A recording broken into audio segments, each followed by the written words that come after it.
पालघरमधून धक्कादायक बातमी समोर आली आहे। या बातमीने खळबळ उडाली आहे।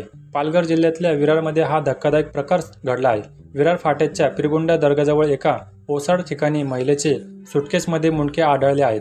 तेथील स्थानिक मुलांनी ही सुटकेस उघडल्यावर हा धक्कादायक प्रकार उघडकीस आला आहे। याच दरम्यान घटनेची माहिती मिळताच मांडवी पोलीस घटनास्थळी दाखल झाले असून पंचनामा सुरू आहे। प्राथमिक तपासानुसार सादर महिला पश्चिम बंगालची रहिवासी असल्याची माहिती समोर आली आहे। मात्र तिच्या शरीराचे इतर अवयव कुठे आहेत हे अद्याप स्पष्ट झालेले नाही।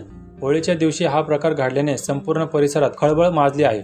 महिलेची हत्या करून तिच्या शरीराचे अवयव वेगवेगळे करून ते सुटकेसमध्ये घालून आरोपीने त्यांची विल्हेवाट लावल्याचा संशय पोलिसांनी व्यक्त केला आहे। अधिक तपास सुरू आहे।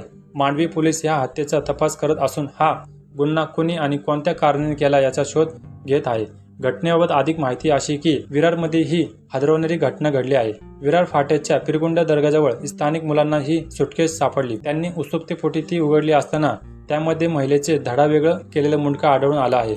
या घटनेमुळे त्यांनाही मोठा धक्का बसला आहे।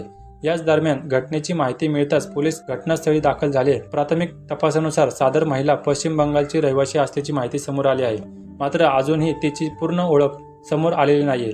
या महिलेची अत्यंत क्रूर अशा पद्धतीने हत्या करण्यात आली आहे। तिचं मुंडकं पोलिसांना मिळालं आहे। आता इतर अवयव आरोपीने कुठे टाकले याचा शोध पोलिसांकडून सुरू आहे। या घटनेने शहरात खळबळ उडाली आहे। ही हत्या नेमकी का आणि कशासाठी करण्यात आली हे अद्याप स्पष्ट झालेलं नाहीये।